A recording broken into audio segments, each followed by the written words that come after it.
But that process of actually being in the landscape and of finding routes through the landscape and of understanding the maps and the topography of the landscape, quite apart from actually trying to capture it in 2 dimensions, has been a really important part of your life, hasn't it? Yeah, so that's my personal background. I've got my father who's here today, who's one of Australia's sort of pioneering rock climbers, and I grew up in that tradition. My mother was kind of a pioneering bushwalker, and so I grew up in that tradition from when I was a kid. And so that idea of, I had a sense of how to be in the landscape, particularly the wilderness landscape, and how to navigate, how to survive, how to kind of feel comfortable in certain wild environments.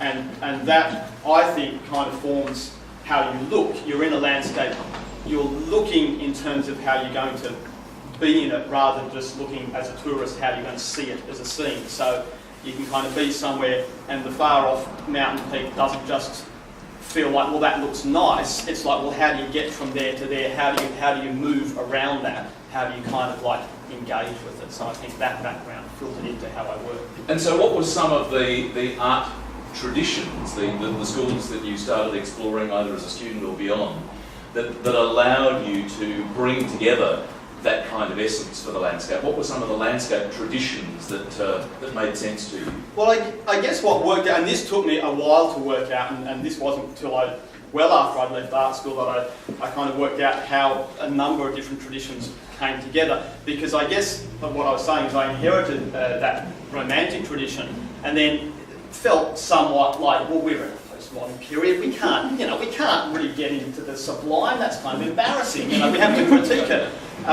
Sublime embarrassment. That's a exactly. That's right.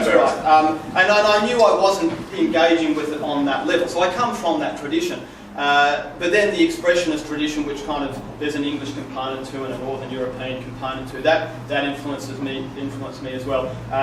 The American kind of abstract expressionist tradition, obviously the Australian landscape sort of 20th century tradition, particularly Fred Williams as a standout. But then adding all into the mix of that, not so much as just a direct influence. I'm not a scholar in this, but as an understanding of my work, looking at Chinese brush painting as well. And that, to me, bringing all that together, I understood that what works for me is that I'm naturally a very expressive artist, but then there's a stillness and a waiting and a in between these kind of periods of high energy and high anxiety sort of thing. And that all of those traditions together I could take something from, and in a way still engage with aspects of the sublime, not critique it, but not actually just be a passive observer of it as well. It's interesting that you mentioned that stillness and that waiting, because having been on a couple of trips into the landscape with you while you've been working, it's interesting to observe Tim, because you spend a lot of time walking and exploring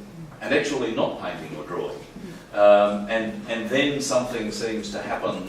There's a right moment for you to start. Can you describe what's going on in your mind and what you're seeing and how you're finding that right moment and that right place to start? It's hard to articulate it, but there's definitely a feeling of I'm not just going to start a work, or particularly with some of these plain, if I'm going to do a little study, just for a sketch, fine, but if I'm going to start a work where I'm trying to create a finished work, I need to see understand how I'm going to see the landscape, how I'm going to respond to it.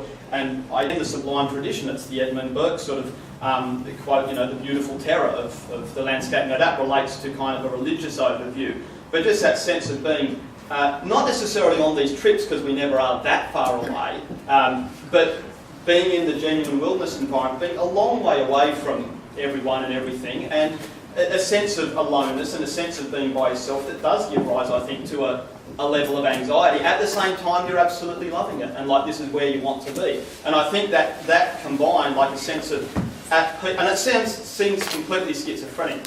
Maybe I've just got some issues, but that idea of having complete stillness and acceptance, and this like high energy as well, and it's just trying to put both of those into the landscape so you can move through it and kind of have areas of peace. And in the process of me creating it, I'm doing like a fully kind of non-stop, no thinking 5 minutes, but then stopping and pulling back, looking and thinking.